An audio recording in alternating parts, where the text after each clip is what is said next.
دجال کو جب ہم لفظی طور پر دیکھتے ہیں نا تو وہ دجل سے ہے، اور اس کا مطلب دھوکہ دینے والا، اور دجل کا مطلب دھوکہ ہوتا ہے، دجال کا مطلب بہت بڑا دھوکے باز۔ صحیح صحیح۔ لہذا جب اس اعتبار سے دیکھتے ہیں تو دنیا میں جب دھوکہ آ جاتا ہے، اور خاص طور پہ اس وقت جب قرب قیامت ہم دھوکہ دیکھ رہے ہیں، اور ہر جگہ پہ دھوکہ دہی، اور جیسے نبی کریم صلی اللہ علیہ وسلم کی ایک اور حدیث بھی ہے کہ آپ نے فرمایا کہ ان من اقتراب الساعہ، صحیح، قرب قیامت کی نشانیوں میں سے ایک نشانی یہ ہوگی کہ اس وقت جو ہے نا سنون خداع، صحیح، کہ جو تمہارے اوپر ایسے سال آ جائیں گے جو دھوکے کے سال ہوں گے۔ ٹھیک ہے۔ اب دھوکے کے سال آ گئے تو پھر اس کی آپ نے تشریح فرمائی، یصدق فیہ الکاذب ویکذب فیہ الصادق ویؤتمن فیہ الخائن ویخون فیہ الامین، کہ اس میں سچے کو جھوٹا سمجھا جائے گا، جھوٹے کو سچا سمجھا جائے گا، اور جو امانت دار ہے اس کو بدیانت سمجھا جائے گا، بدیانت کے اوپر بھروسہ کیا جائے گا۔ یعنی یہ جو سارا دھوکے کا ایک چال چلن ہے اور جو طرز عمل ہے، صحیح، وہ جب پریویل کرتا ہے معاشرے کے اندر تو لگتا یوں ہے کہ یہ دجال ہے۔ یعنی ہم یا عوام الناس جو ہیں وہ یہ سمجھنے میں اس حد تک حق بجانب ہوتے ہیں کہ جب ہر طرف ہی دھوکہ ہے صحیح، اور کوئی شخص ہمیں سچا ملتا ہی نہیں ہے، لوگ جو ہیں وہ دھوکے باز، ہر شخص دھوکہ دے رہا ہے، ہر شخص بے ایمانی کر رہا ہے، تو دجال بھی تو بے ایمانی ہی کرے گا، تو شاید یہ پوری تہذیب جو ہے اس کا نام دجال ہے، تو لوگ بھی اس معاشرے کو دجال کہہ دیتے ہیں۔ پھر یہ ہے کہ سب سے زیادہ جو میڈیا ہے اس کے اندر چونکہ یہ دھوکہ دینے کی صلاحیت سب سے زیادہ ہے، لہٰذا لوگ بعض اوقات میڈیا کو دجال کہہ دیتے ہیں۔ پھر نبی کریم صلی اللہ علیہ وسلم نے چونکہ فرمایا کہ اس کی ایک آنکھ ہوگی تو اس کو کیمرے کے ساتھ تشبیہ دے دیتے ہیں، کیمرے کی آنکھ ایک ہے، موبائل فون کے ساتھ تشبیہ دے دیتے ہیں کہ یہ جناب یہ دجال ہے۔ علی ھذا القیاس، یعنی اس طرح سے لوگوں کو اپنے جو ویوز اپلائی کرنے میں اور احادیث سے جو مطلب اخذ ہوتا ہے اس کو اپلائی کرنے میں لوگوں کے اپنے تجربات شامل ہیں، صحیح، اور لوگ اپنے تجربے کی وجہ سے یہ چیزیں جو ہیں اس کے ساتھ اٹیچ کر دیتے ہیں، وگرنہ آپ نے جو بات کہی نبی پاک صلی اللہ علیہ وسلم کی احادیث سے بالکل واضح ہے کہ وہ شخص ہوگا، وہ ایک آدمی ہوگا، اس کا باقاعدہ ماں باپ کے گھر پیدا ہوا ہوگا، اور اس کی ایک شخصیت ہے، صحیح، اور اس شخصیت کے ہونے کا ایک جو ثبوت ہے، دیکھیں یہ نو ڈاؤٹ کہ نبی پاک صلی اللہ علیہ وسلم بہت ڈراتے تھے اس فتنے سے، بلکہ آپ نے فرمایا کہ آدم علیہ السلام کی تخلیق سے لے کر قیامت کے وقوع پذیر ہونے تک سب سے بڑا فتنہ، بالکل ٹھیک۔ اب دیکھیں وہ سب سے بڑا فتنہ اسی وجہ سے ہے کہ وہ لوگوں کو دھوکہ دے گا، بالکل، اور جب لوگوں کو ڈیسیو کیا جاتا ہے تو اب آپ سامنے عقل مند ہو، سامنے جتنا مرضی صاحب فہم و فراست ہو، جب اس کو آپ دھوکہ دے دیتے ہیں تو وہ شخص دھوکے میں آ جاتا ہے، اور دھوکے میں آنے کے امکانات موجود ہوتے ہیں۔ بالکل، اسی لیے نبی کریم صلی اللہ علیہ وسلم کی بے شمار حدیث کے بارے میں اس کے بارے میں ہیں کہ جب آپ کو پتہ چلے کہ دجال کا ظہور ہو گیا تو آپ نے اس کی طرف نہیں جانا بلکہ اس کے دور جانا ہے، کیونکہ ایک شخص کہے گا کہ میں تو اتنا صاحب ایمان ہوں، میں اس کے ساتھ جا کے بات کروں گا، مجھے میں تو جناب، اور وہ جائے گا جا کے اس فتنے کا شکار ہو جائے گا، کیونکہ دھوکہ ہے نا۔ صحیح ہے۔ لہذا دجال کا جو لفظ ہے یہ ہمیں اپنے تجربے کے ساتھ جب ہم اس کو اٹیچ کرتے ہیں تو ہمیں ہر دھوکے باز چیز جو ہے وہ دجال لگتی ہے۔ اس لیے آپ کو سوشل میڈیا کے اوپر بھی اور مختلف لوگوں کے درمیان مختلف قسم کی انٹرپریٹیشنز ملتی ہیں۔ صحیح ہے۔ نبی کریم صلی اللہ علیہ وسلم کے دور میں ایک شخص تھا، ایک لڑکا تھا، بلکہ یہودیوں کے ہاں وہ اس کا نام تو صاف یا صافی تھا، صحیح، لیکن اس کو ابن سیاد کے نام سے مشہور تھا۔ بالکل بالکل۔ تو اب اس کے بارے میں صحابہ کرام نے باقاعدہ نبی کریم صلی اللہ علیہ وسلم سے یہ عرض کیا کہ اس کے اندر ہم کچھ چیزیں ایسی دیکھتے ہیں جو عام نہیں ہیں، عام لوگوں میں نہیں ہوتی، لہٰذا ہمارے خیال میں وہ دجال ہے۔ بالکل ٹھیک۔ تو نبی کریم صلی اللہ علیہ وسلم تشریف لے گئے، آپ نے اس کے ساتھ گفتگو کی۔ اس کا مطلب یہ ہے کہ نبی پاک صلی اللہ علیہ وسلم کا اس کو کنسیڈر کرنا، وہ دجال تھا کہ نہیں تھا، اس کے بارے میں آگے بہت ساری احادیث ہیں، وہ دجال تھا کہ نہیں تھا یہ ایک الگ بات ہے، ٹھیک ہے، لیکن نبی کریم صلی اللہ علیہ وسلم نے اس کو کنسیڈر کیا، آپ نے اس کے ساتھ گفتگو کی، حتیٰ کہ وہ کوئی کہانت وغیرہ کرتا تھا، یعنی تھا تو یہودیوں کی اولاد، لیکن وہ کوئی کسی سے کہانت سیکھی تھی یا اس کے پاس کوئی ایسی چیز تھی، کہانت کہتے ہیں کسی چیز کا حساب لگا لینا، بالکل صحیح، اور وہ حساب لگا لیتا تھا، اس کو کوئی قدرتی صلاحیت تھی یا جو بھی کچھ تھا، تو وہ ایک ایسی بات کرتا تھا جس سے لوگوں کو شک ہوتا تھا کہ یہ کوئی مافوق الفطرت قسم کی چیز، صحیح، اس لیے صحابہ کرام نے نبی پاک صلی اللہ علیہ وسلم سے فرمایا. آپ نے جا کے نا امتحان لینے کے لیے آپ نے یہ فرمایا بھی کہ آپ نے فرمایا کہ تم بتاؤ کہ میں نے دل میں کیا چیز سوچی ہے. تو وہ آگے سے کہنے لگا دخ. اچھا, نبی کریم صلی اللہ علیہ وسلم فرماتے ہیں میں نے دخان یعنی دھواں سوچا تھا, اور اس شخص نے ایسی ہی بات اس سے ملتی جلتی بات کر لیا, یعنی اس نے ایک بہرحال اس کا گیس جو تھا قریب تھا. تو آپ صلی اللہ علیہ وسلم فرمایا کہ اس سے آگے تو نہیں جا سکتا. گویا حتمی علم تو اللہ کے پاس ہوتا ہے, اور یہ تک بندی کر لیتے ہیں لوگ جو حساب کتاب لگاتے ہیں کاہن وغیرہ. تو اس نے ایسی بات کر لی. اس کے بعد وہ شخص کافی دیر زندہ رہا. وہ یعنی عمر فاروق رضی اللہ تعالیٰ کے دور میں بھی تھا, اور لوگ جو ہیں اس کے بارے میں بعض لوگوں نے تو صحابہ کرام کے بیانات آتے ہیں کہ ہم نے تو کنفرم سمجھا ہوا تھا کہ یہی دجال. اس پر پھر ابو سعید خدری رضی اللہ تعالیٰ کی ایک حدیث جو ہے وہ ہمیں اس کے بارے میں ایک رہنمائی فراہم کرتی ہے. حضرت ابو سعید خدری رضی اللہ تعالیٰ فرماتے ہیں کہ ہم حج کے لیے گئے تو ساتھ وہ بھی تھا. اچھا.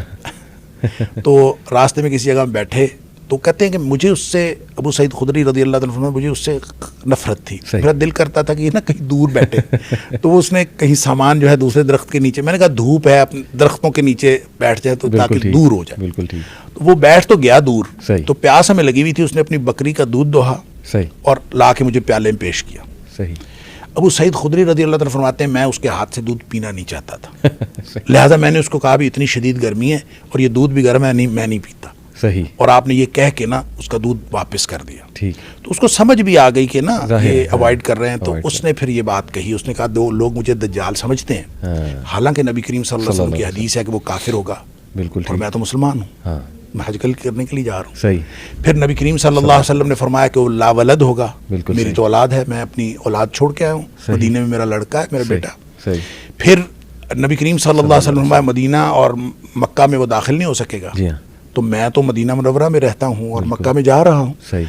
یہ تین باتیں ابو سعید خدری رضی اللہ عنہ فرماتے ہیں جب اس نے یہ کہیں تو مجھے یہ یقین ہو چلا کہ یہ بندہ تو دجال نہیں ہے. اور میں نے اب تک کی جتنی اس کے بارے میں کنسیڈریشنز رکھی تھیں میں نے سوچ لیا کہ اب نہیں رکھنی. لیکن اس نے ساتھ ہی جو اگلی بات کی, مسلم شریف کی حدیث ہے, اس نے جو اگلی بات ساتھ ہی کر دی کہ اس نے کہا البتہ مجھے پتہ ہے کہ دجال کہاں پیدا ہوا ہے, دجال کے پیدا ہونے کے بارے میں مجھے معلوم ہے, اور یہ بھی معلوم ہے وہ کہاں ہے. صحیح. بس وہ کہتے ہیں یہ بات اس نے کی تو ابو سعید خدری رضی اللہ عنہ مجھے فرماتے ہیں مجھے پھر اس بارے میں شک ہو گیا. اس کے بارے میں یہ کہا جاتا ہے کہ وہ واقعہ ہررا کے بعد وہ کہیں گم ہو گیا تھا. اچھا. کہیں وہ یعنی اس کی موت کسی نے نہیں دیکھی, وہ شخص گم ہو گیا تھا. اس لیے جو لوگوں نے تطبیق دی ہے محدثین نے, تمیم داری والی حدیث آپ لوگوں کو معلوم ہے, وہ شاید عوام الناس کو بھی معلوم ہوگی جنہوں نے جا کے دجال کو دیکھا تھا. تو ان دونوں احادیث کو تطبیق دیں, اور اس طرح کی یہ جو ابن سیاد والی ساری, ابن سعید بھی اس کو بعض لوگ کہتے ہیں, اس کو آپ تطبیق دیں تو جو نتیجہ نکلتا ہے, جو علماء نے نتیجہ نکالا ہے وہ یہ کہ یہ شخص جو تھا نا یہ کوئی غالباً شیطان تھا.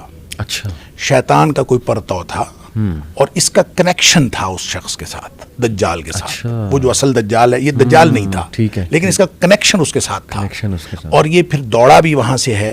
اور بعض نے کہا کہ شیطان نے ایک انسانی روپ دھارا ہوا تھا. صحیح.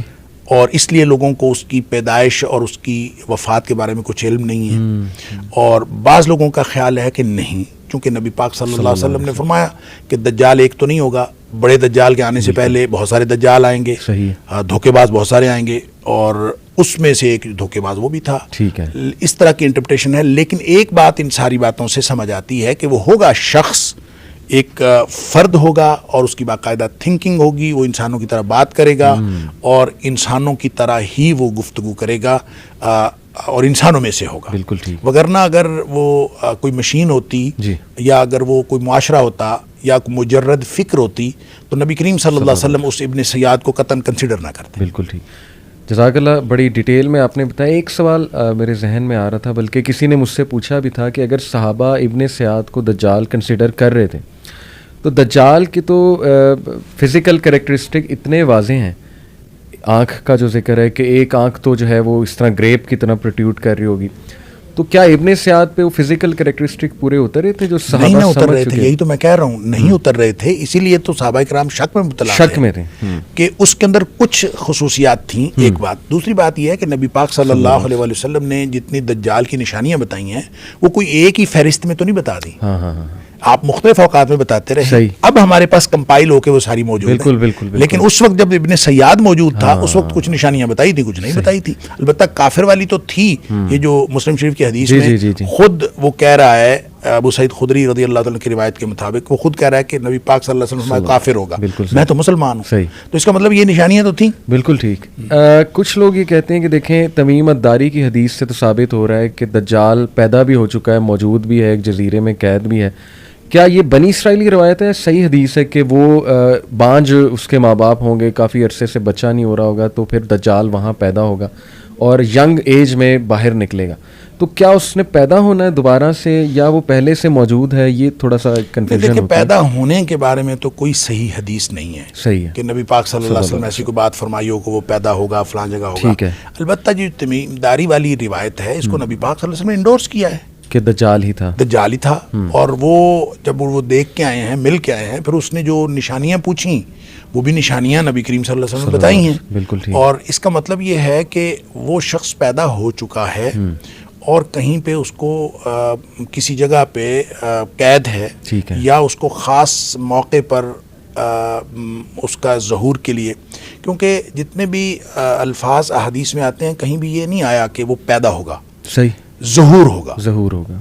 اور ظاہر اس چیز کا ہوتا ہے جو پہلے خفیہ ہو, مخفی ہو, اور مخفی چیز ظاہر ہو جائے. بالکل ٹھیک. اور اس لیے دجال کے بارے میں جتنی دفعہ بھی نبی پاک صلی اللہ علیہ وسلم ظہور کی بات ہی ہے, حتیٰ کہ مسلمانوں کے وہ جو قسطنطنیہ کے اوپر مسلمان جو ہیں وہ حملہ آور ہو رہے ہوں گے اور مسلمان وہاں پہ یعنی فتح حاصل کریں گے, تو ان کو بتایا جائے گا کہ پیچھے سے دجال کا ظہور ہو گیا ہے اور وہ واپس دوڑیں گے, حالانکہ دجال کا ظہور نہیں ہوا ہوگا. تو وہ واپس دوڑیں گے. تو ظہور ہر جگہ پہ ظہور کی بات ہے. بالکل. اس کا مطلب ہے کہیں مخفی ہے. تو تمیم داری رضی اللہ تعالیٰ والی جو حدیث ہے وہ اس کو انڈورس کرتی ہے کہ وہ کسی جگہ پہ موجود ہے اور ایک خاص وقت میں وہ ظاہر ہوگا. آپ نے بھی ایک بات کی کہ ہو سکتا ہے وہ شخص اس سے ملاقات میں ہو, ملتا ہو.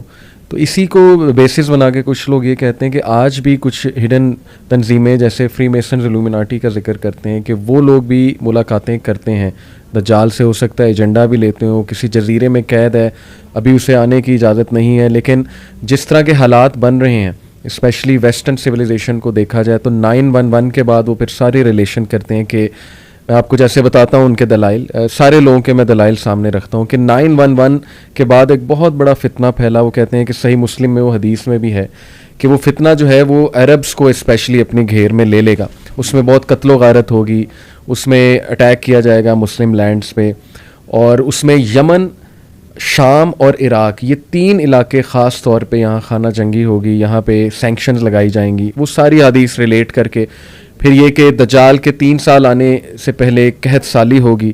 پھر یہ بھی وہ حدیث لاتے ہیں کہ 6 سال پہلے ایک بہت بڑی وار ہوگی, آرمگیڈون ہوگی. تو ان ساری چیزوں کو سامنے رکھتے ہوئے کہتے ہیں کہ یہ جو 2001 کے بعد ابھی تک کا دور چل رہا ہے یہ پری دجالک ایک آپ کہہ لیں دور ہے. اب اس کا صرف فزیکل آنا رہ گیا.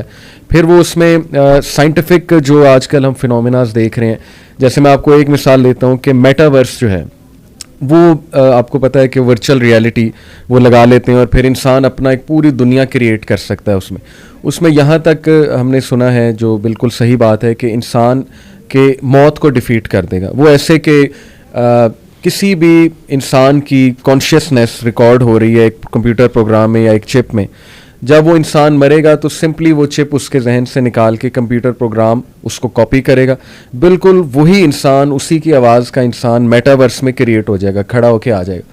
تو ان شارٹ وہ مرا نہیں ہے, بس اس کی باڈی ڈسنٹیگریٹ کی ہے, لیکن وہ پورا کا پورا انسان, اس کے ماں باپ یا جو بھی وہ ہیں مرے ہیں, وہ میٹاورس میں ان کے ساتھ بات چیت کر رہا ہے. تو یہ ساری چیزیں دیکھتے ہوئے نا لوگ کہتے ہیں کہ یار یہی فتنہ دجال کے نشانیاں ہیں جو حدیث میں بتائی گئی ہیں کہ وہ مردوں کو زندہ کرے گا.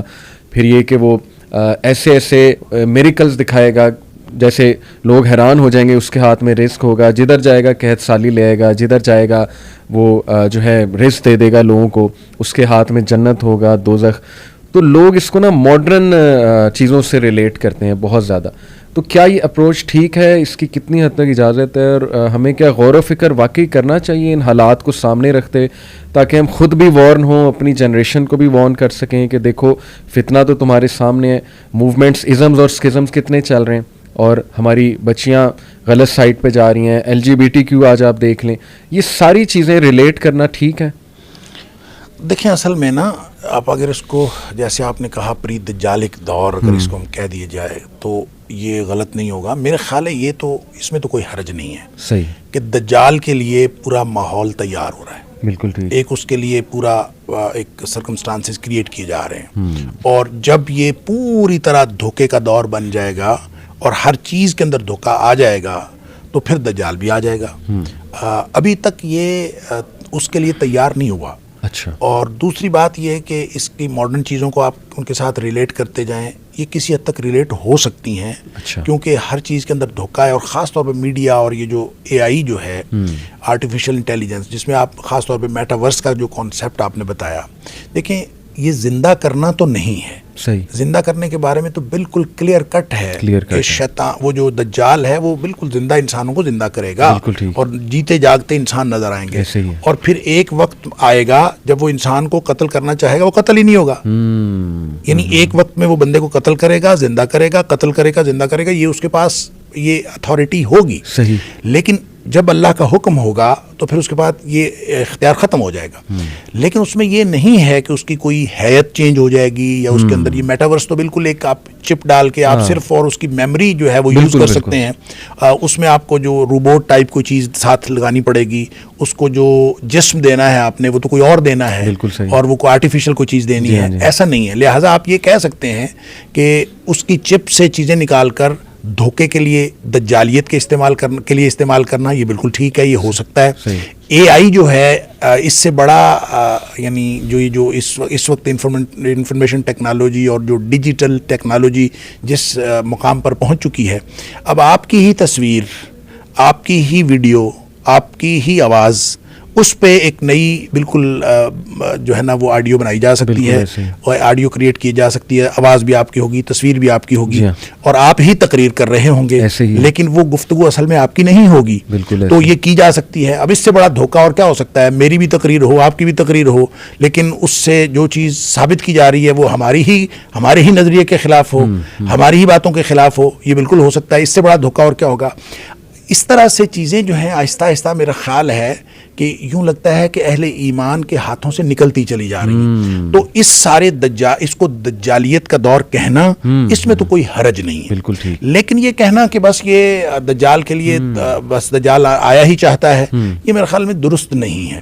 اس کی وجہ یہ ہے کہ اگر ہم احادیث میں جو قرب قیامت کے واقعات ہیں ان کو اگر ہم ترتیب سے دیکھیں اور ایک سیکوینس اس کا قائم کرنے کی کوشش کریں, ویسے تو یہ جو نشانیاں ہوتی ہیں, چاہے وہ چھوٹی نشانیاں ہیں چاہے وہ بڑی نشانیاں ہیں, اس کے بارے میں یہ اصل میں نصیحت کے لیے ہوتی ہیں. یہ اس لیے نہیں ہوتی کہ آپ ان کو کوئی تعین کریں اس کا اور اس کی اپلیکیشن کر کے آپ کوئی اس میں سے کوئی چیز نکالیں. ایسا نہیں ہوتا کہ مکانی طور پر بھی اور زمانی طور پر آپ ان کو اپلائی کر کے کوئی تعین کلی کریں, یہ درست نہیں ہے.